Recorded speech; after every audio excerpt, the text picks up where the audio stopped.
ذوی احترام حاضرین اہل سنت و جماعت، السلام علیکم ورحمۃ اللہ وبرکاتہ۔ الحمد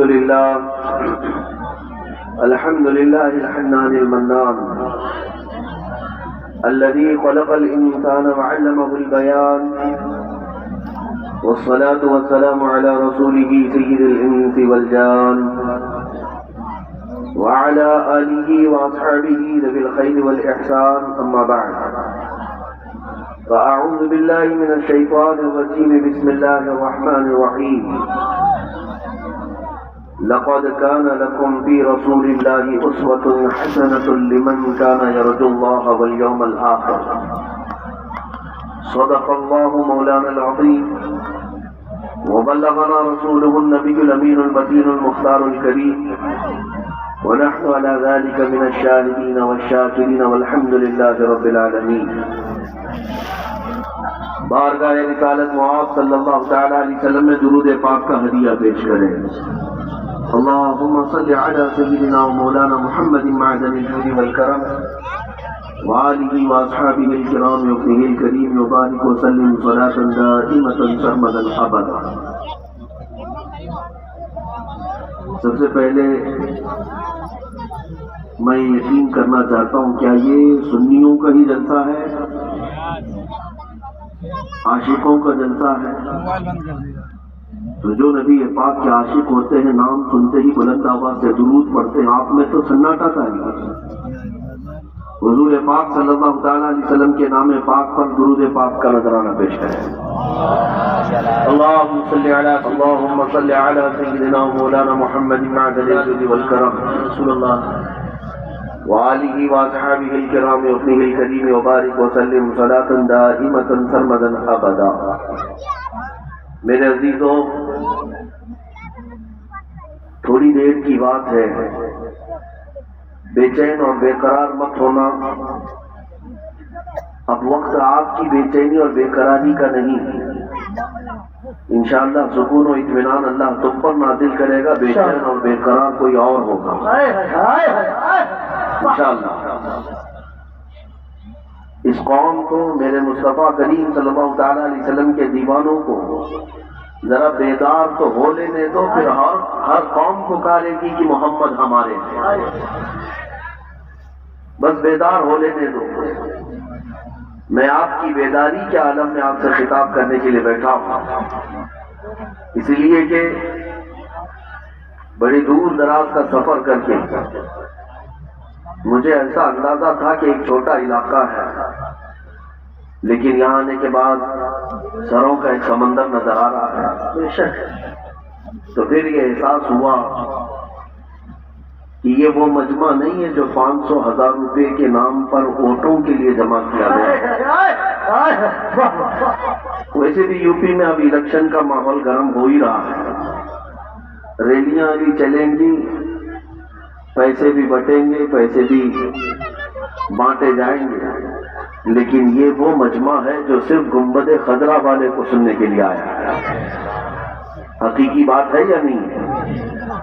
صرف اور صرف نبی مختار صلی اللہ تعالی علیہ وسلم کو سننے کی غرض سے ہم آئے ہیں۔ اللہ عز و جل قرآن پاک میں ارشاد فرماتا ہے، تحقیق کہ اے لوگوں، تمہارے لیے رسول کی زندگی میں سب سے بہترین نمونہ ہے۔ مومنوں، آپ کے لیے کوئی اور آئیڈیل نہیں، کسی اور کو رول ماڈل نہ بنانا۔ تمہارے لیے بہترین آئیڈیل اگر کوئی ہے تو وہ رسول اللہ کی ذات ہے۔ نبی مختار صلی اللہ تعالیٰ علیہ وسلم کی زندگی پاک میں کسی چیز کی کمی ہے؟ کیا ان کے اخلاق و کردار میں کوئی عیب ہے؟ کیا ان کے حسن و جمال میں کوئی کمی ہے؟ ان کی تعلیمات میں کوئی کمی ہے؟ ہر مسلمان جانتا ہے کہ میرے نبی سے اعلیٰ کوئی ہے ہی نہیں۔ نہ اخلاق میں ان کا برابر کوئی ہو سکتا ہے، نہ ان کے قدموں کے برابر ہو سکتا ہے، نہ ان کی تعلیمات کے برابر کوئی ہو سکتا ہے۔ لہذا اے سنی مسلمانوں، جب ہمارے پاس اتنے بلند و بالا اخلاق والے رسول موجود ہیں تو پھر کسی ایرے غیرے کی تقلید کرنے کی ضرورت کیوں پیش آئی؟ کسی اور کے فدا ہونے کے لیے کسی اور کے فین بننے کی ضرورت کیوں پیش آئی؟ تقلید سے مراد میں یہاں مذہبی تقلید کی بات نہیں کر رہا ہوں جو حنفی شافعی مالکی حنبلی، یہود و نصارہ کے پیچھے چلنا، کفار و مشرکین کے طور طریقے کو اپنانا مسلمانوں کی آنکھ کو زیب نہیں دیتا۔ جس کے پاس سب سے بڑی طاقت موجود ہے وہ کسی اور کی طرف دیکھے، یہ تمہاری شان کے خلاف ہے۔ آپ کو پتا ہے دنیا کی دوسری قومیں میرے نبی پاک کی سیرت پڑھ پڑھ کر کے بلندیوں کو چھو رہی ہیں۔ بے شک سائنس کی ترقی کرنے والے نبی پاک کی حدیثوں سے ملا ملا کر دیکھ رہے ہیں بے شک کہ ہم نے جو تحقیق کی ہے کیا وہ محمد صلی اللہ علیہ وسلم کی باتوں میں بھی پائی جاتا ہے۔ آپ کو میں ایک بات بتا دوں، آپ کو حقیقت میں معلوم یہ نہیں ہے کہ تمہارے پاس دولت کتنی بڑی ہے۔ اس سائنٹسٹ کی بات میں آپ کے سامنے کرتا ہوں جس نے سب سے پہلے وہ ڈارک اسپیس، سمندروں میں، اوشین سی میں، اٹلانٹک اوشین میں ایک ایسی جگہ ہے جو اتنی اندھیری ہے کہ ہاتھ بھی نکالو تو نظر نہیں آئے گا، اتنا اندھیرا ہے وہاں پر کہ سورج کی روشنی بھی نہیں پڑتی۔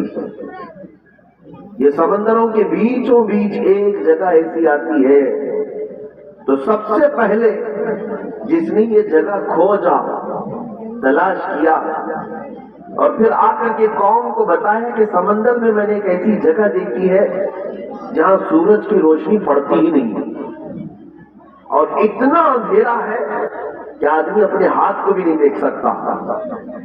توجہ چاہتا ہوں 18ویں صدی میں اس نے یہ انکشاف کیا، تحقیق کر کے معلوم کیا۔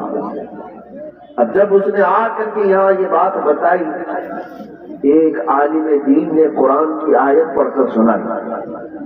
اللہ تبارک و تعالیٰ قرآن پاک میں ارشاد فرماتا ہے سورہ نور میں، او کظلمات فی بحر لجی یغشاہ موج من فوقہ موج من فوقہ سحاب ظلمات بعضها فوق بعض اذا اخرج یدہ لم یکد یراہا۔ قرآن پاک میں اللہ تعالیٰ فرماتا ہے کہ ایک ایسی جگہ ہے جہاں اندھیریوں پر اندھیریاں ہیں اور اگر آدمی اپنا ہاتھ بھی نکالے تو اسے ہاتھ بھی نظر نہیں آئے گا۔ قرآن پاک میں یہ آیت موجود ہے۔ جب ایک عالم دین نے اس انگریز کو، سائنٹسٹ کو یہ بتایا کہ جو تم کھوج کر کے آئے وہ 1400 سال پہلے محمد صلی اللہ علیہ وسلم نے یہ بتایا ہے، سبحان قرآن پاک میں موجود ہے، تو اس کی حیرت کی انتہا نہ رہی۔ اب توجہ چاہتا ہوں میرے سے، اب وہ تحقیق میں لگ گیا کہ میں سمندروں کے سفر کا ماہر آدمی ہوں، سمندروں میں اس نے زندگی گزاری عجیب و غریب چیزیں نکالنے کے لیے۔ اب جب اسے یہ پتا چلا کہ محمد صلی اللہ علیہ وسلم مجھ سے 1400 سال پہلے یہ بات بتا چکے ہیں، 1300 سال پہلے، تو اب حضور کی سیرت پڑھنا شروع کیا کہ دیکھیں ان کو سمندروں کا علم کتنا تھا، وہ سمندر کے کتنے ماہر تھے۔ توجہ چاہتا ہوں وہ حیرت میں اس وقت ڈوب گیا جب حضور کی زندگی پڑھ کر کے اسے یہ پتا چلا کہ 63 سالہ حضور پاک کی ظاہری زندگی میں کبھی حضور نے ایک بار بھی سمندر کا سفر کیا ہی نہیں۔ رسول پاک صلی اللہ تعالیٰ علیہ وسلم سمندر کے سفر میں کبھی تشریف نہیں لے گئے، اتفاق نہیں ہوا۔ اب وہ شخص کہتا ہے جو کبھی سمندر کا سفر بھی نہیں کیا وہ اٹلانٹک اوشین میں موجود کسی ڈارک اسپیس کی خبر دیتا ہے تو پھر یہ اپنی جانب سے نہیں دے رہا ہے بلکہ اسے اسی نے بتایا ہوگا جس نے سمندروں کو قائم کیا۔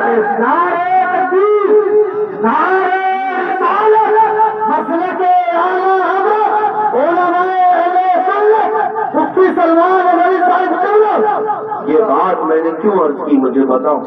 اے میرے عزیزوں، دنیا نئی نئی کھوج نئی نئی ریسرچ کے بعد جو چیزیں لے آتی ہے اور پھر اسے ملا کر دیکھتی ہے تو انہیں پتا چلتا ہے نہیں، نبی پاک صلی اللہ تعالیٰ علیہ وسلم نے یہ پہلے ہی بتایا تھا۔ انگلینڈ کے ایک محقق نے، ایک دانشور نے اپنی تحقیق میں یہ کہا کہ چاند کی تحقیق میں ایسا لگتا ہے کہ کبھی یہ پھٹا ہوا تھا۔ یہ بھی تحقیق کئی سینکڑوں سال بعد کی ہے۔ جب کسی عالم دین نے یہ کہا اقتربت الساعۃ وانشق القمر، قرآن پاک میں بھی آیا ہے اور حضور پاک کا معجزہ بھی ہے کہ آپ نے اپنی انگلی کے اشارے سے چاند کے 2 ٹکڑے فرمائے۔ ان کو تحقیق 1000 سال کے بعد ہو رہی ہے، 1200 سال کے بعد انہیں پتا چل رہا ہے۔ اب آپ کو میں بتاؤں، ایک ایمبریولوجی ایک علم ہے، ایمبریولوجی ڈاکٹریٹ کرنے والے لوگ جانتے ہوں گے، میڈیکل سائنس پڑھنے والے لوگ جانتے ہوں گے۔ ایمبریولوجی کا مطلب ہوتا ہے بچہ پیدا ہونے کا جو پروسیس ہے ماں کے پیٹ میں، یہ کیسے ہوتا ہے۔ آج تو مشینیں آئی نا، سونوگرافی ہے، سی ٹی اسکین ہے، ایکس رے ہے، اسکیننگ ہے، یہ سب چیزیں کرنے کے بعد ڈاکٹر بتاتے ہیں کہ بچہ کتنے ہفتے کا بنا، ہارٹ بیٹ چل رہی ہے کہ نہیں چل رہی ہے، بچہ کتنے مہینے کا ہوا۔ یہ ایمبریولوجی کا علم جو آیا ہے یہ 15ویں صدی کے بعد آیا ہے، 15ویں صدی کے بعد آیا۔ میں آپ کو بتاتا ہوں، آج یہ ساری دنیا کے ڈاکٹر اس بات پر اتفاق رکھتے ہیں کہ ماں کے پیٹ میں پہلے نطفہ جاتا ہے، اس کے رحم میں نطفہ جاتا ہے، پھر نطفہ کیا بنتا ہے؟ ڈاکٹر سب کہتے ہیں ایک چنگم کی طرح چپچپا ہوا، چنگم کی طرح چپچپا ہوا ایک چھوٹا سا خون کا لوتھڑا بنتا ہے جس کو علقہ کہتے ہیں، عربی میں علقہ چنگم کو بھی کہتے ہیں۔ توجہ چاہتا ہوں، اس کے بعد پھر یہ ڈاکٹرز کہتے ہیں خون کے لوتھڑے کے بعد پھر بغیر ہڈی کا گوشت بنتا ہے، نطفے سے گوشت بنتا ہے، پھر تھوڑے دنوں کے بعد، مہینے کے پروسیس کے بعد ڈاکٹرز کہتے ہیں کہ اس کے اندر ہڈیاں آتی ہیں، ہڈیاں آنے کے بعد پھر چمڑا آتا ہے، پھر بال آتے ہیں۔ یہ پروسیس ہے 9 مہینے کا۔ یہ آج کی تحقیق کے بعد سارے ڈاکٹرز مشینوں سے نکالنے کے بعد اس بات کو یہاں دنیا کے سامنے پیش کر رہے ہیں، مگر میں اس زمانے کی بات کر رہا ہوں جب سائنس کا وجود بھی نہیں تھا، جب نہ ایکس رے مشین تھی، نہ سونوگرافی، نہ سی ٹی اسکین، کچھ بھی نہیں۔ لیکن میرے آقا صلی اللہ تعالیٰ علیہ وسلم کی زبان ناز سے وہی قرآن، وہی الہی نکلتی ہے۔ ثم خلقنا النطفة علقة فخلقنا العلقة مضغة فخلقنا المضغة عظاما فكسونا العظام لحما۔ اللہ فرماتا ہے ہم نے نطفے سے علقہ بنایا، چنگم کی طرح چپچپا، پھر علقے سے ہم نے مضغہ بنایا، مضغہ کہتے گوشت کے ٹکڑے کو، پھر اللہ تعالیٰ فرماتا ہے فَكَسَوْنَا الْعِظَامَ فَخَلَقْنَا الْمُضْغَةَ عِظَامًا، پھر ہم نے اس مضغے کے اندر ہڈیاں رکھی، گوشت کے اندر پھر ہڈیاں آئی، پھر اللہ فرماتا ہے فَكَسَوْنَا الْعِظَامَ لَحْمًا، پھر ہم نے ہڈیوں پر چمڑیاں ڈالی، ثم انشأناه خلقا آخر فتبارک اللہ احسن الخالقین۔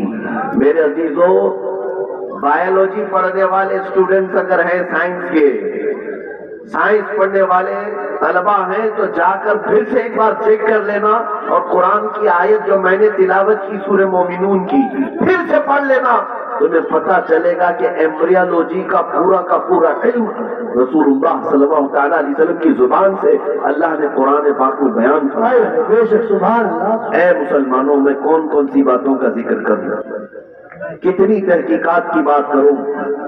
زولوجی ایک علم ہے، جانوروں کے متعلق جانکاری، پرندے آسمان میں کیسے اڑتے ہیں، یہ آج تحقیق چل رہی ہے، بڑے بڑے لیبورٹری کام کر رہی ہیں کہ ان کو کون سی چیز ہے جو ہوا میں روک لیتی ہے۔ اللہ تعالیٰ نے قرآن میں فرمایا اولم یروا الی الطیر مسخرات فی جو السماء ما یمسکہن الا اللہ۔ اے لوگوں، کیا تم نہیں دیکھتے کہ پرندے ہوا میں کس طرح سے کھڑے رہ جاتے ہیں؟ ان کو کون روک کے رکھ رہا ہے؟ ان کو گرنے سے بچاتا کون ہے؟ ما یمسکہن الا اللہ، ان کو اللہ کے سوا کوئی نہیں روکا۔ زولوجی کا علم قرآن پاک میں ہے۔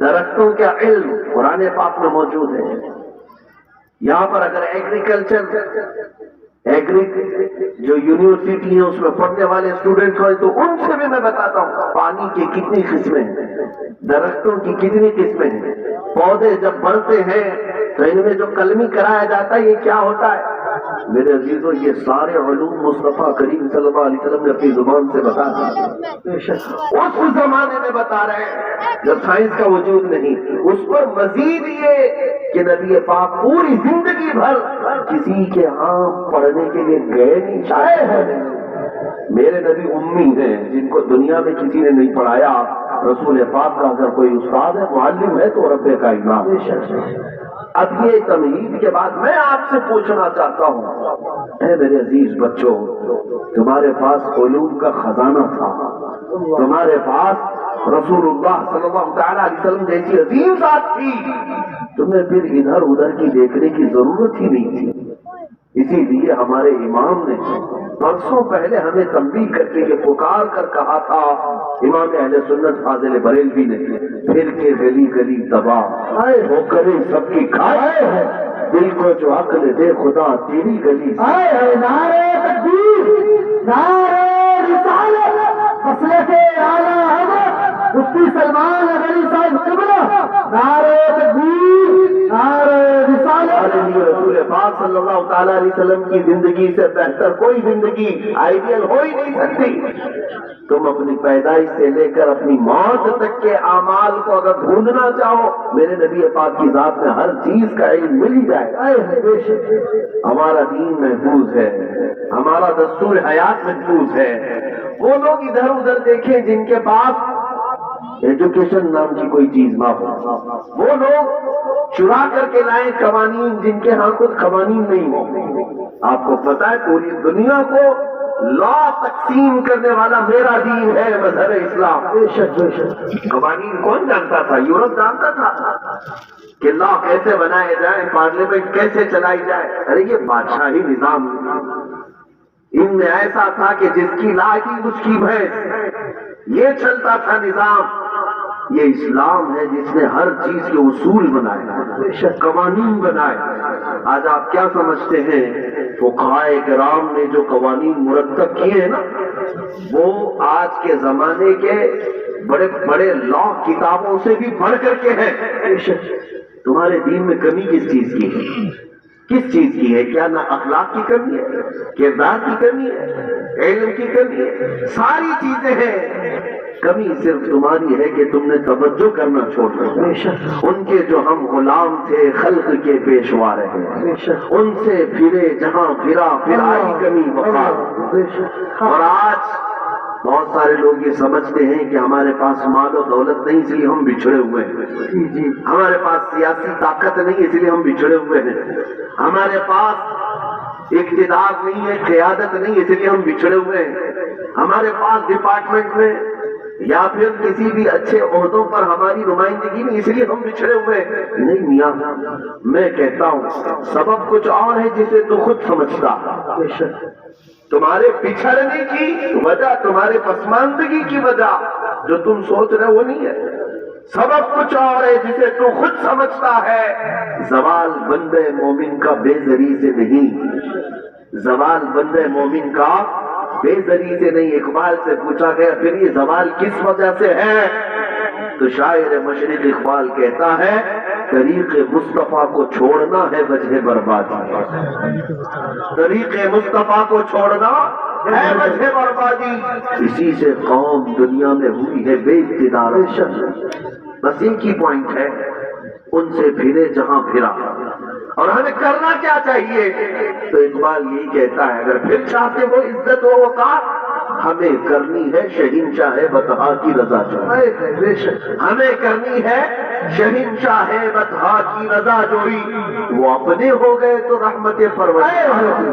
نعرہ تکبیر, نعرہ رسالت, نعرہ غوثیت, مسلک اعلیٰ حضرت, فیضان اعلیٰ حضرت, عشق محبت عشق محبت, بستی بستی قریہ قریہ, شہید اعظم کانفرنس حضرت علامہ سلمان غنی صاحب قبلہ علماء اہل سنت، سبحان اللہ سبحان اللہ۔ میرے عزیزوں، مجھے افسوس اس بات کا ہے نوجوانوں کو لے کر کہ آج تم جس راستے پر چل پڑے، کیا یہ مدینے جانے والا راستہ ہے؟ کیا تمہارے چہرے، تمہارا لباس، تمہاری چال چلن یہ مدینے جانے والوں کی ہو سکتی ہے؟ نبی پاک صلی اللہ تعالیٰ علیہ وسلم سے محبت رکھنے والا کبھی کفار و مشرکین کی رضا کے لیے اپنے آپ کو نہیں بدلتا، کبھی غیروں کی رضا کے لیے اپنے چہرے چھلا کر گٹر نالیوں میں نہیں پھینکتا۔ آج لوگوں کو یہی تو تکلیف ہے۔ مولانا آپ آج جو کہہ رہے ہیں ہمیں 4 لوگوں میں اٹھنا بیٹھنا رہتا ہے، ہمارا بزنس ہے، ہماری تجارت ہے، جاب ہے، آپ کے کہنے کے مطابق کیا ہم مولوی بن جائیں؟ میں ان سے یہ کہتا ہوں کہ تم نے نوجوانوں دنیا کے روٹھنے کا تو خیال کیا، میرے مصطفیٰ کے روٹھنے کا خیال نہیں کیا؟ نبی پاک صلی اللہ تعالیٰ علیہ وسلم کی رضا کے بارے میں کبھی خیال نہیں کیا؟ مومن کی اصل زندگی یہی ہونی چاہیے، دنیا روٹتی ہے تو روٹھے، مجھے منانا ہے تو مجھے اللہ کے نبی کو منائے، بے شک اگر وہ اپنے ہو گئے تو رحمت پروردگار ہوگی۔ میں توجہ چاہتا ہوں میرے عزیزوں، آج بھی قوم مسلم میں ایک چیز کی بیداری آ جائے، دنیا چن چن کر کے نبی پاک کی سنتوں کو ہمارے معاشرے سے ختم کرنا چاہتی ہے۔ انہوں نے ہماری شناختیں ختم کر دی، آئیڈینٹی ختم کر دی۔ پاش ایریے میں رہنے والے بہت سارے مسلمان وہ ہیں جو محمد احمد نام رکھنے سے بھی گھبرانے لگے۔ نعوذ باللہ من ذالک۔ اگر تم نے دنیا کے خوف سے اپنے آپ کو بدلنا شروع کیا تو ایک بات یاد رکھنا، یہ دنیا تمہیں کتا بنا کے چھوڑ دے گی۔ نہ تم اپنے قوم کے رہو گے، نہ وہاں کے بن سکو گے۔ اور ہم نے دیکھا ہے کیسے کیسے لوگوں کو جو دوسروں کو راضی کرنے کے لیے بھٹکتے رہے، نہ وہ اپنے دین کے رہے نہ دوسروں کے دین کے رہ گئے۔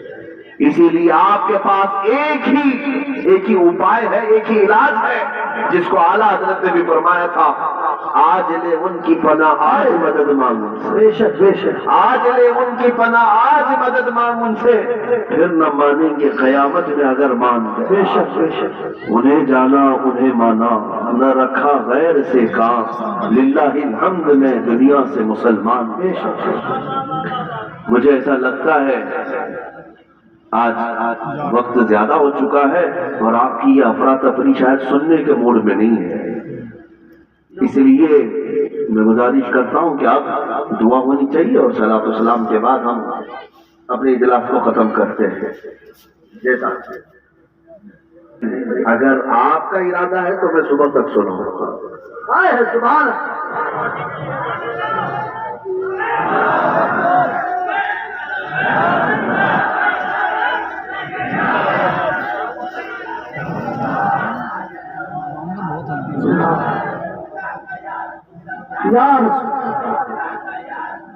یا رسول اللہ، زندہ باد اللہ یا رسول۔ مراد آباد والے، ڈھکیا والے یا آس پڑوس والے ہیں جتنے جمع ہیں، شاید ہو سکتا ہے ٹھنڈیوں نے تمہیں ٹھنڈا کیا ہو اور مجھے اچھی طرح سے معلوم ہے تمہیں گرم کیسے کرنا ہے۔ تھوڑی دیر کی بات ہے، تھوڑی دیر کی بات ہے۔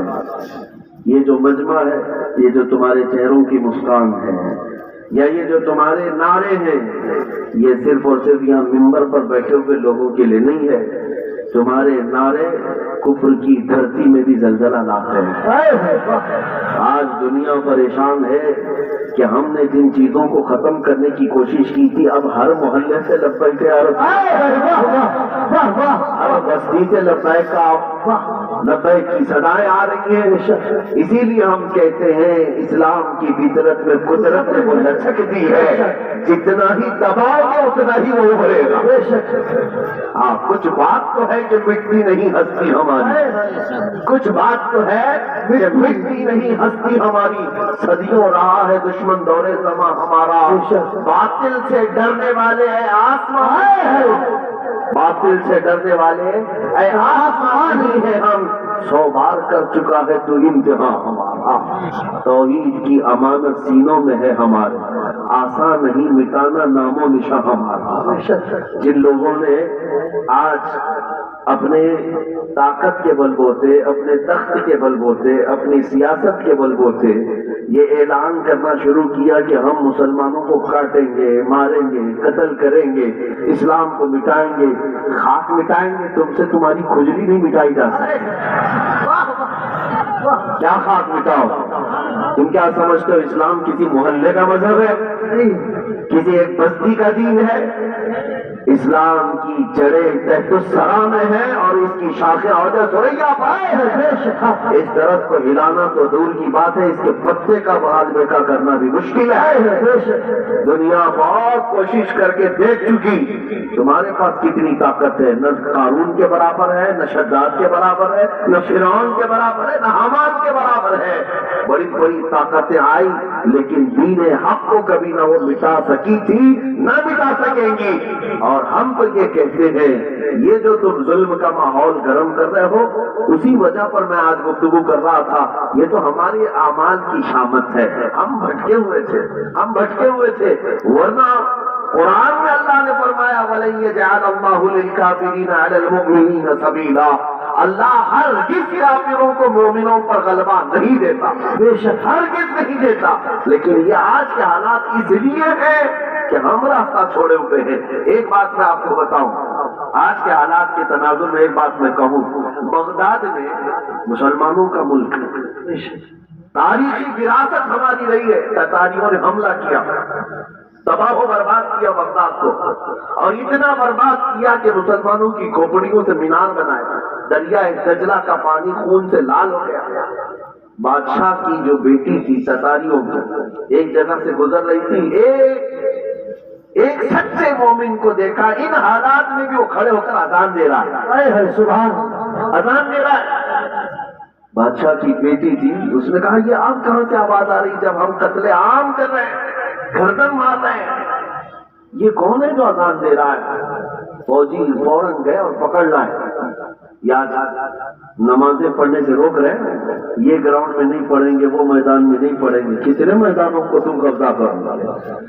تم صرف اور صرف میدانوں کو روک سکتے ہو، پیشانیوں کو جھکنے سے کبھی نہیں روک۔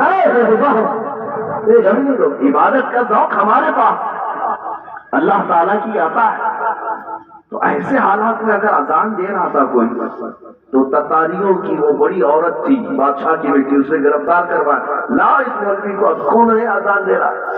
اس کو پکڑ کر کے پوچھا تجھے خبر نہیں ہے بغداد پورا ٹوٹ گیا، تباہ ہو گیا، برباد ہو گیا، لاکھوں لوگوں کی لاشیں پڑی ہیں اسی بنیاد پر کہ تم مسلمان ہو، ہم مان رہے اور پھر بھی تم اذان دے رہے ہو۔ اس نیک و صالح عالم ربانی نے کہا ہاں سب نظر آ رہا ہے لیکن مجھے میرا رب بھی ہے، میرے لیے میرا رب بھی ہے۔ دنیا چاہے جو بھی ہو، جب تک میری سانس نہیں نکلے گی تب تک میں اللہ اکبر کہتا رہوں۔ سبحان اللہ سبحان۔ اب سنیے، اس خاتون نے متاثر ہو کر کے پوچھا اچھا اللہ سب سے بڑا ہے؟ اللہ سب سے بڑا ہے؟ کہا ہاں اللہ سب سے بڑا ہے، اسی کی تم عبادت کرتے ہو۔ یہ ہمارے اور آپ کے لیے بہت ہی سوٹیبل بات ہے، تم اللہ کی عبادت کرتے ہو، لوگ یہ تم کو تانا ماریں گے اگر تم اللہ کی عبادت کرتے ہو تو اللہ تمہاری مدد کیوں نہیں کر رہا؟ یہی اس تتاری عورت نے کہا کہ تم اس کو اکبر کہتے ہو، پھر یہ بغداد میں یہ سب جو مرے ہیں یہ بھی تو وہی تھے، یہ مارے گئے اور ہم لوگوں کو غلبہ حاصل ہو گیا بغداد سے۔ دیکھو تتاریوں کو، ظالموں کو اللہ تعالیٰ نے غلبہ دے دیا، تمہارا خدا ہی دیا ہے، پھر ایسا کیوں ہوا؟ بہت پتے کی بات سنیے، اس عالم دین نے کیا کہا کہ اے خاتون میں تجھے ایک مثال بتاتا ہوں، تم نے دیکھا ہوگا کہ بھیڑ بکریاں پالنے والا کوئی چرواہا بکریاں لے کر کے چلتا رہتا ہے، راستے پر چلتا ہے، ہوتا ہوگا نا اب کیا بھی ریوڑ، بکریاں چلتی رہتی ہیں، لیکن بکریاں پالنے والا ساتھ میں کتا بھی پالتا ہے۔ بکری اور کتے کا کیا لینا دینا، کون سا تعلق ہے؟ لیکن یہ چرواہے سے پوچھیں، وہ بتائے گا کہ بکریاں چلتے چلتے کبھی ادھر ادھر چلی جائیں تو یہ کتا بھونک بھونک کر انہیں لاتا ہے اور پھر ریوڑ میں جمع کرتا ہے. بے شک چرواہا یہی بتاتا ہے کہ اس لیے سارے بکریوں کو پھر سے ایک ریوڑ میں جمع کرے، اس لیے وہ پالتا ہے. کتے کو اس لیے چھوڑا جاتا ہے، اس لیے پالا جاتا ہے. بلا تشبیہ و بلا تمثیل ذہنوں کو قریب کرنے کے لیے اس بغدادی عالم نے کہا ہم امت مصطفیٰ ہیں، بے شک ہم چلتے ہیں سیدھے راستے پر، لیکن جب کبھی ادھر ادھر بھٹکتے ہیں تو اللہ تم جیسے کتوں کو ہم پر چھوڑتا ہے. بے شک کتوں کو چھوڑتا ہے تاکہ تم بھونک بھونک کر کے واپس صراط مستقیم پر لے آ سکو. میرے عزیزو، آج یہ جس قدر مظالم ہو رہے ہیں یہ تمہیں سیدھے راستے پر انشاءاللہ ایک نہ ایک دن ضرور لے کے آئے. انشاءاللہ میں محسوس کر رہا ہوں چند سالوں پہلے ہر جلسے میں لبیک یا رسول اللہ کا نعرہ تو نہیں لگتا تھا، لیکن ظالم کتوں نے جب بھونکنا شروع کیا تو اب پھر ہمارا ہر بچہ لبیک کہنے لگا. لبیک لبیک لبیک یا رسول اللہ، لبیک لبیک یا رسول اللہ، لبیک لبیک یا رسول اللہ، لبیک لبیک یا رسول اللہ. اب بات صرف اتنی ہے، میں نے جو عنوان آپ کے سامنے رکھا وہ یہی ہے کہ جب تم اپنی حیثیت کو پہچان لو کہ میرا راستہ کچھ اور ہے، جس دن تم اس نقطے پر آ گئے میرے عزیزو، عزتیں تمہاری ہیں، طاقتیں تمہاری ہے، اقتدار تمہارا ہے. جس طرف رخ کرو گے مولا تعالیٰ اس ہوا کو تمہارے زیر نگی فرمائے گا. تمہیں پتا نہیں ہے کہ تمہاری تعریف کیا تھی.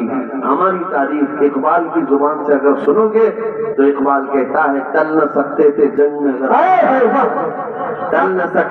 جنگ میں اگر اڑ جاتے تھے، پاؤں شیروں کے بھی میدان سے اکھڑ جاتے تھے. تجھ سے سرکش ہوا کوئی تو بگڑ جاتے تھے. ارے تیغ کیا چیز، ہم توپ سے بھی لڑ جاتے. دشت تو دشت ہے، دریا بھی نہ چھوڑے ہم نے، بحر ظلمات میں دوڑا دیے گھوڑے ہم نے. آ گیا عین لڑائی میں گر وقت نماز، قبلہ روحوں کے زمین بوس ہوئی قوم حجاز. ایک ہی صف میں کھڑے ہو گئے محمود و ایاز، نہ کوئی بندہ رہا نہ کوئی بندہ نہ. یہ ہماری تاریخ تھی.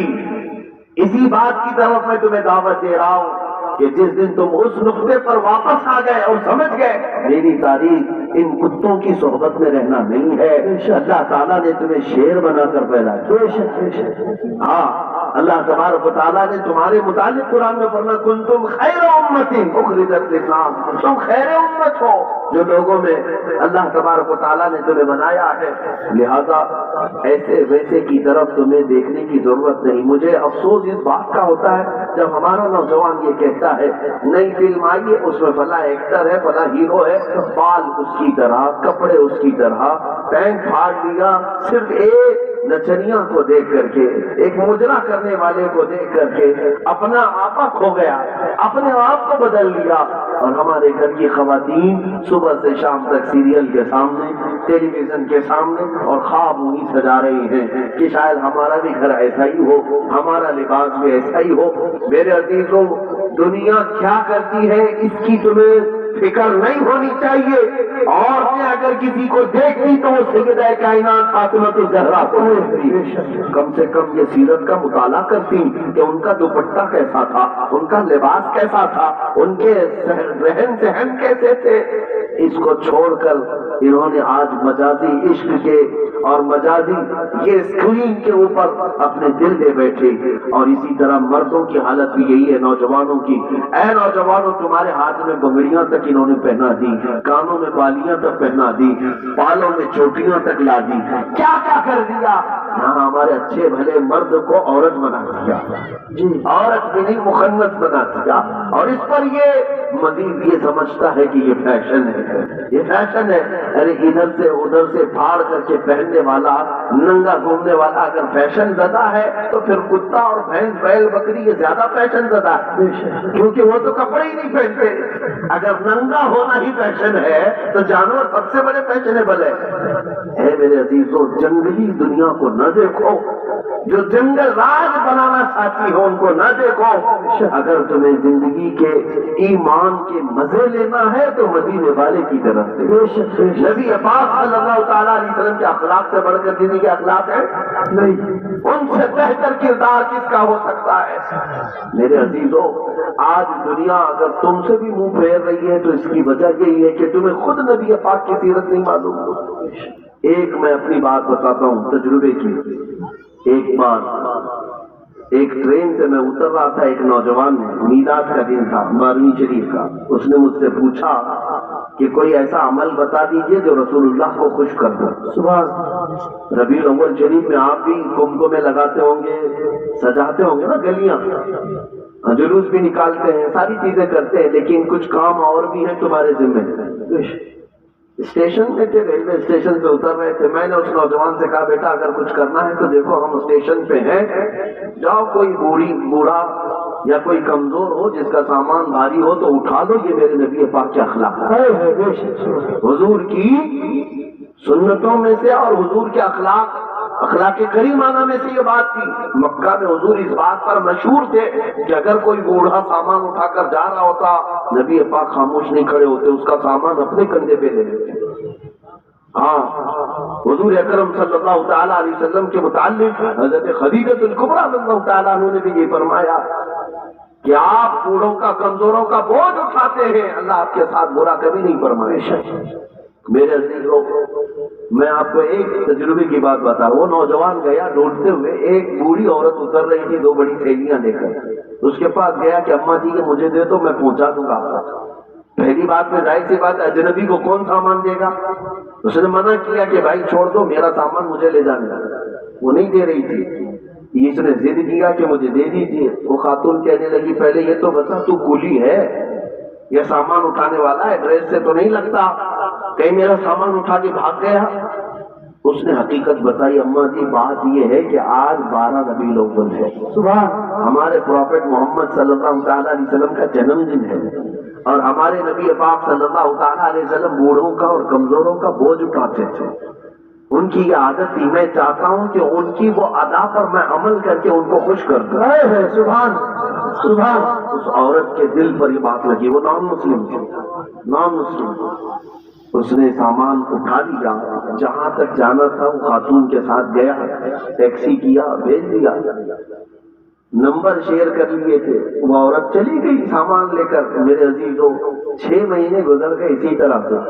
وہ نوجوان مجھ سے کہتا ہے کہ مجھے تو خبر نہیں تھی، بات آئی گئی ہو گئی، ایک بار اس طرح سے کسی کی مدد کر لیا، لیکن 6 مہینے کے بعد وہ ایک خاتون جو کرسچن تھی وہ فون کر کے کہتی ہے کہ بیٹا کیا حال چال ہے، تجھے یاد ہے ہم اسٹیشن میں ملے تھے اور تو میرا سامان اٹھا کے؟ کہا ہاں اماں جی یاد ہے۔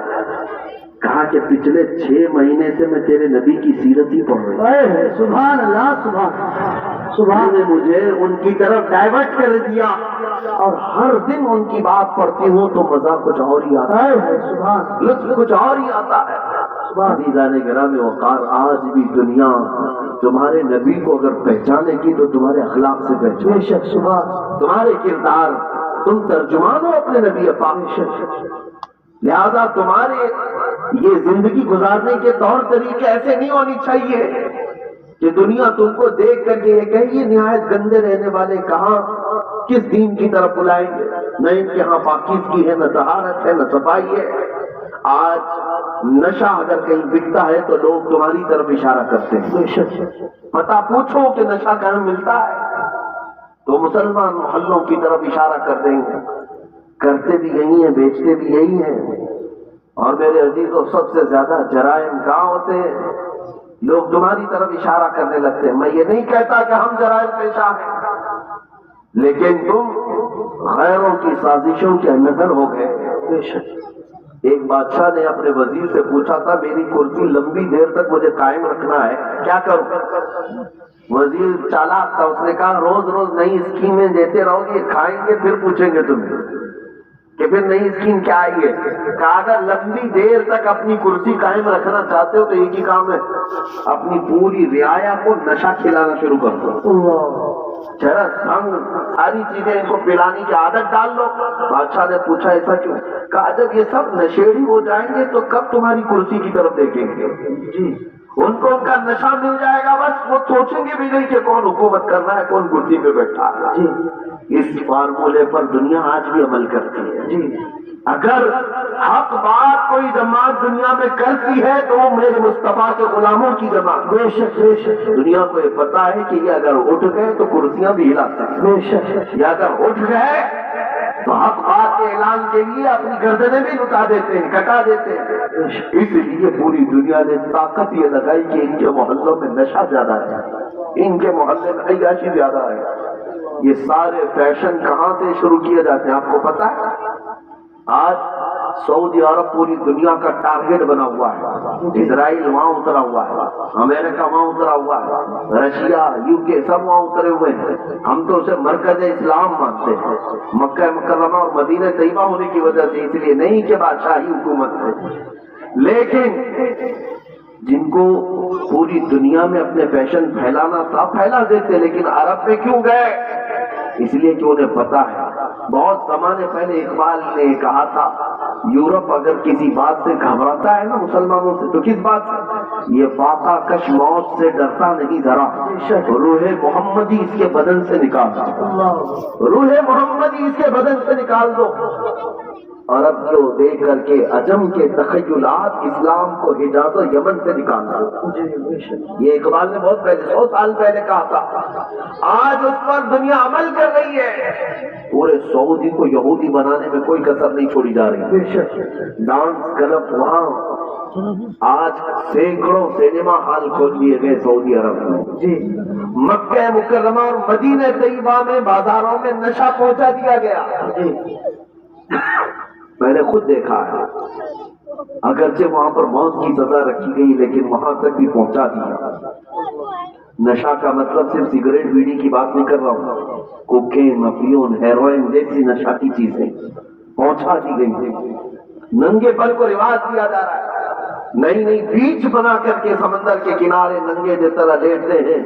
دنیا یہ چاہتی ہے کہ محمد عربی کے غلام بھی اسی طرح ننگے بیٹھے. وہ حدیث صادق آ گئی، میرے آقا نے فرمایا تھا یوشک ان تداعى علیکم الامم کما تداعى الاکلۃ الی قصعتها. حضور فرماتے ہیں قریب ایک زمانہ آئے گا تم دیکھو گے ساری قومیں میری امت پر جھپٹ پڑیں گی جیسا بھوکا برتن پہ جھپٹتا ہے. یہ سب کے ٹارگٹ ہم ہی بنے ہوئے ہیں. اخلاق تمہارے اندر سے نکالنے کے لیے کیا کیا کیا جا رہا ہے جانتے ہیں؟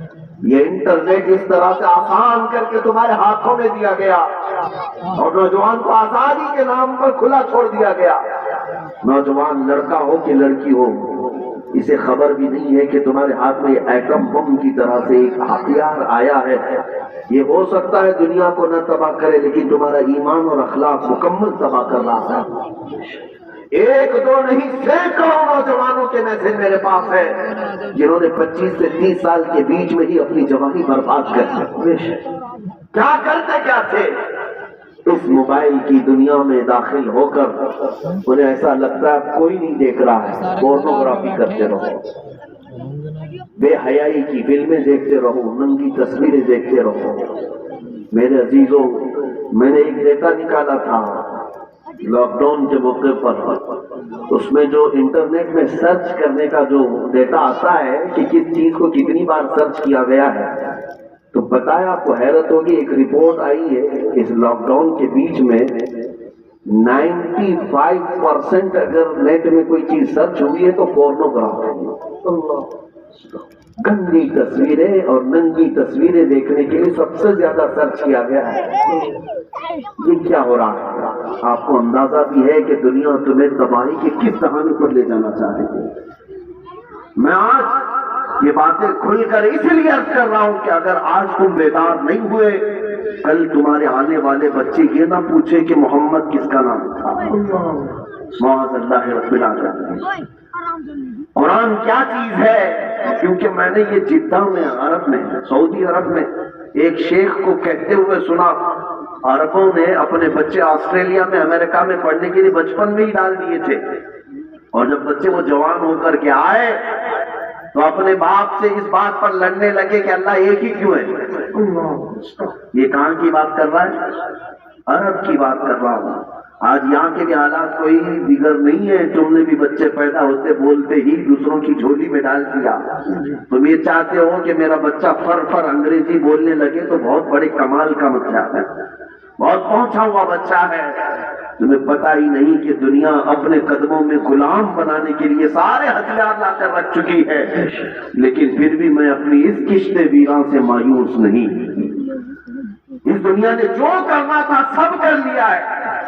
آپ کو پتہ ہے ہر اسکول میں ایجوکیشن میں سیلیبس بدل کر کے کیا کیا چیزیں زہر کے طور پر ڈالی جا رہی ہیں، کیا کیا چیزیں ڈالی جا رہی ہیں۔ مسلمان بچوں کے ایمان کب کے تباہ ہو جائے۔ ایک اسکول کے ایک کتاب میرے پاس لائی گئی تھی، کافی سال ہو گئے، جس میں چوتھی یا پانچویں کی یا تیسری کی، اس میں انگلش میں پوئم تھی جس کا مطلب یہ ہوتا تھا کہ خدا کبھی کبھار اترتا ہے، انگلش میں گاڈ اترتا ہے اور بیچ پر ناچنے والیوں کو غور سے دیکھتا ہے، کبھی وائن پیتا ہے، نعوذ باللہ من ذالک۔ یہ بچپن کے ان دماغوں میں اگر یہ چیز جائے، میں کتاب تلاش کرتا رہا، مجھے نہیں ملی۔ کسی صاحب نے کہا تھا کہ کوئی ٹیچر یہ پڑھا رہی تھی اسکول، اگر یہی سارے معاملات رہے تو میرے آقا کی وہ حدیث بھی صادق آتی ہے، کل مولود یولد علی الفطرہ وابواہ یحودانہ او یمجسانہ او ینصرانہ۔ ہر پیدا ہونے والا بچہ اسلام کی فطرت میں پیدا ہوتا ہے، لیکن اس کے ماں باپ اسے یہودی بنا دیتے ہیں، عیسائی بنا دیتے ہیں، یا آپ کا پجاری بنا دیتے ہیں۔ آج یہی تو عادات ہے۔ تمہارے گھر کا بچہ تو ایمان پر پیدا ہوا تھا، لیکن تم نے کسی اور کی گود میں ڈال کر کبھی اسے کافر بنا دیا۔ اور نبی پاک صلی اللہ تعالیٰ علیہ وسلم نے یہ بھی فرمایا، قیامت کے قریب ایک زمانہ ایسا آئے گا تم پر، صبح تم مومن رہو گے، شام میں کافر ہو جاؤ گے، رات کو مومن سو گے، صبح کافر اٹھو گے۔ میں سوچتا تھا ایسا کیسے ہو سکتا ہے؟ میرے عزیزو، دنیا نے اتنے ہتھیار بھی تمہارے پاس رکھ دیے ہیں، تمہیں خبر بھی نہیں ہوتی۔ تم گانے سنتے سنتے سو رہے ہوتے ہو، کئی کفریہ کلمات اس میں آتے ہیں، رات کو تو ایمان والے تھے، صبح سن کر کے کافر ہو چکے ہیں۔ یہ دنیا جس کو تم دیکھ رہے ہو، اعلیٰ حضرت نے کیا خوب کہا، شہد دکھائے زہر پلائے، قاتل جائے شوہر کش، اس مردار پہ کیا للچائے، دنیا دیکھی بازی ہے۔ اے نوجوانوں، یاد رکھنا ایک وقت آئے گا جب ہم سب کو اس دنیا کو ترک کر کے جانا ہے۔ اس بات کا یقین رکھو کہ ہماری سانسیں رکنے والی ہے، ایک دن ہمیں باندھ کر کے لے جایا جائے گا۔ آج تم مسجد میں بلانے کے باوجود نہیں آتے، کل تمہارا کفن باندھ کر، رسیاں باندھ کر امام کے سامنے لا کر رکھ دیا جائے گا۔ زندگی بھر نہیں پڑتا تھا، لیکن اب امام تم پر پڑے گا، اور پھر جاؤ گے کس سفر پہ جاؤ گے؟ بتاؤ کہاں جاؤ گے؟ کوئی ایسی جگہ تم نے ڈھونڈ رکھی ہے تو میں تم سے پھر بات نہیں کروں گا کہ مرنے کے بعد میں نے ایک سیف جگہ دیکھی ہے تمہارے پاس؟ تمہیں پتا ہے جانا تو وہی ہے جہاں سب پہلے والے بھی گئے، بڑے بڑے وقت کے پہلوان، بڑے بڑے مالدار جہاں گئے، جن کے پاس پیسوں کی ریل پیل ایسی تھی کہ وہ گھر بیٹھے جو چاہتے حاصل ہو جاتا تھا، گھر بیٹھے۔ تمہیں پتا ہے سکندر اعظم نے بادشاہ دارا نام کا ایک بادشاہ جب وہ مرا تو اس نے ایک وصیت کی تھی، آج اس دنیا پر اس نے حکومت کی، اپنے چاہنے والوں سے کہا کہ جب میں مروں تو مجھے پورا دفن کرنا، لیکن میرے دونوں ہاتھ اوپر رکھنا، قبر میں اس کو دفن مت کرنا۔ لوگوں نے پوچھا ایسا کیوں؟ کہا تاکہ دنیا بار بار میرے قبر کے پاس آ کر دیکھے، آدھی دنیا فتح کرنے والا بھی زمین پر خالی ہاتھ سویا ہوا، کچھ نہیں ہے اس کے پاس۔ ہمارے کفن میں جو باندھے جاتے ہیں نا، ایک جیب بھی نہیں رکھی جاتی ہے نہ ہم اپنی میتوں کے سرانے ایک سکہ رکھتے ہیں نہ ایک نوٹ رکھتے ہیں۔ تمہیں پتا ہے ہم اس دنیا کے سفر پر جا رہے ہیں جہاں پیسہ کام نہیں آئے گا، جہاں دولت کام نہیں آئے گی، نہ فرشتے رشوت دیں گے، نہ بارگاہ الہی میں کسی اور طریقے کی کوئی گنجائش تمہارے لیے نکل جائے گی دنیاوی اعتبار سے۔ عزیزان گرامی وقار، جب ہمیں پتا ہے کہ ہمیں ادھر ہی جانا ہے تو اس لیے آج حضرت انس رضی اللہ تعالیٰ عنہ کی حدیث میں سناتا ہوں. حضرت انس کہتے ہیں اس حدیث سے زیادہ مجھے کسی اور سے خوشی نہیں ہوئی تھی. کیا ہے وہ حدیث؟ نبی پاک صلی اللہ تعالیٰ علیہ وسلم نے ارشاد فرمایا المرء مع من احب.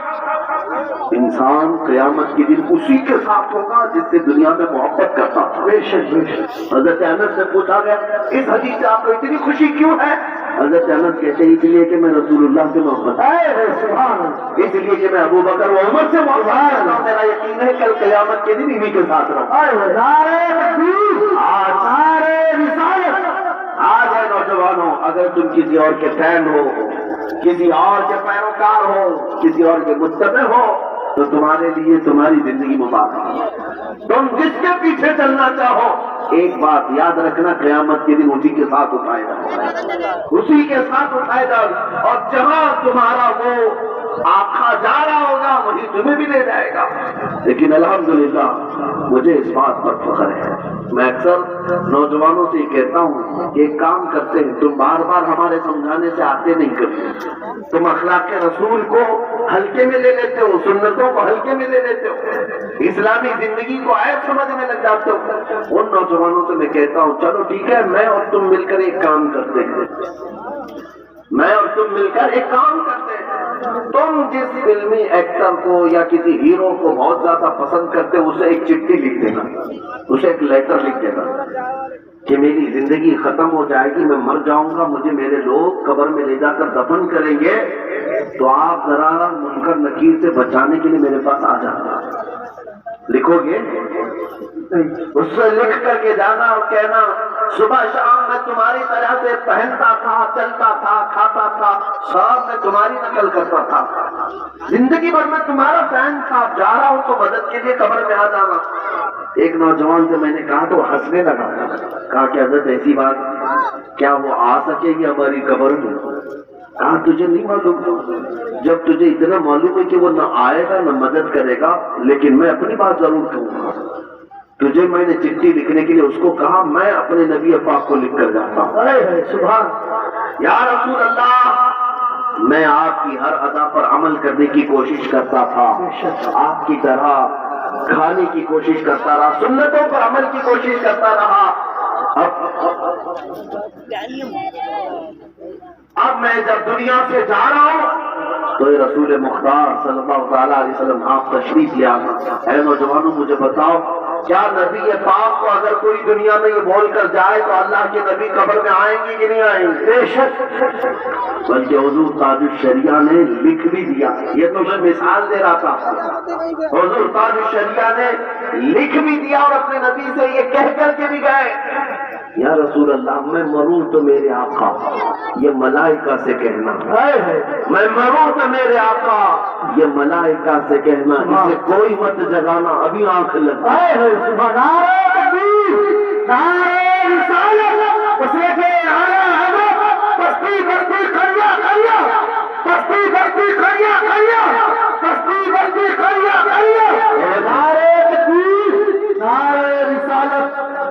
نوجوانوں میں یہ باتیں صرف اس لیے کہہ رہا ہوں کہ تمہاری زندگی بھی ہماری زندگی بڑی شارٹ ہے.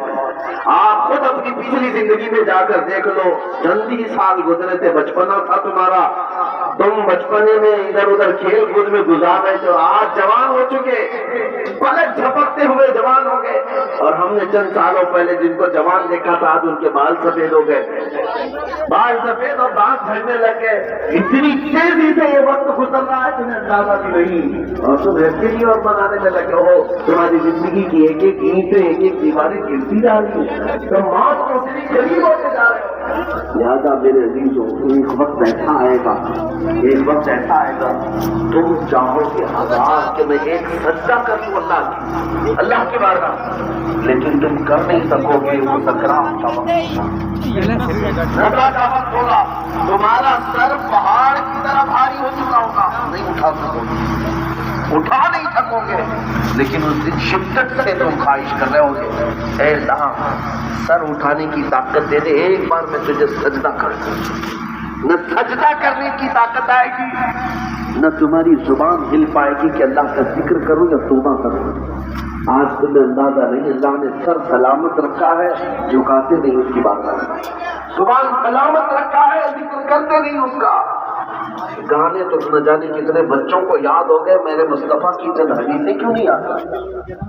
کتنے لوگوں کو فلموں کے ڈائلاگ یاد ہوں گے، قرآن کی چند آیتیں کیوں نہیں آتی؟ اے میرے عزیزوں، آج یہ معاشرے کو بدلنے کی ضرورت ہے۔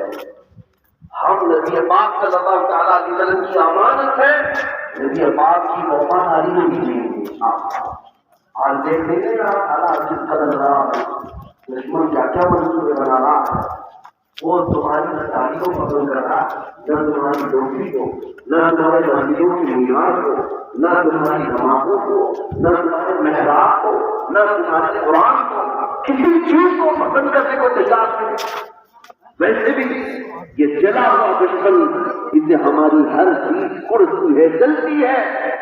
ایسے حالات میں ہونا تو یہ چاہیے تھا کہ نوجوان کھچڑا کمیٹی، نیاز کمیٹی بنانے کی بجائے اخلاق مصطفیٰ کمیٹی بناتے، تو ہم جتنی آفتوں سے چڑھے ہم اپنے نبی کی اتنی ہی غلامی کر کے دکھائیں گے۔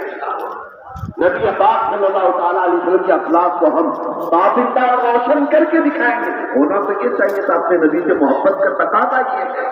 ان خواتین سے بھی میں کہتا ہوں جو بچیاں آج کثرت سے بھٹکتی چلی گئیں اور غیروں کے حد سے چڑھ گئی، ایک دو نہیں سینکڑوں ایسی بچیاں ہیں جو کالج کی نظر ہو گئی اور وہاں مجازی کو محبت میں شامل ہو گئی، انہیں وقتی طور پر کچھ نوجوانوں کے چہرے بہت خوبصورت لگنے لگ جاتے ہیں۔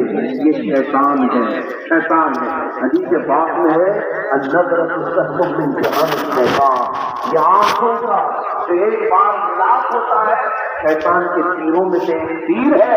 عورتوں کو چاہیے تھا کہ اپنی نگاہیں نیچی رکھیں، لیکن تم جن نوجوانوں کا ہاتھ پکڑ کر کے سمجھتی ہو میری قوم کھولتی ہے تو چھوڑنے دو، ماں باپ کا منہ کالا ہوتا ہے کالا ہونے دو، میری قوم مجھے تانے مارتی ہے تو مانگے دو، مگر میں اپنی محبت سے پیچھے جاؤں گی۔ یہ ساری باتیں کہاں سے آ رہی ہے؟ یہ دنیا میں فلموں میں دکھا رہی ہے، یہ سیریل میں دکھایا جا رہا ہے کہ محبت کا مطلب یہ ہے کہ سب سے لڑائی دیکھ لو، ماں سے بھی لڑ لو، باپ سے بھی لڑ لو، سارے معاشرے سے لڑ لو، لیکن ایک بے حیائی کو تم کر جاؤ۔ یہ دنیا یہی تو دکھا رہی ہے، اور بچے ہمارے یہی سمجھتے ہیں کہ ہم کو بھی ایسا ہی کرنا ہے۔ اس کو یہ سمجھتے ہیں کہ جنگ ہے، محبت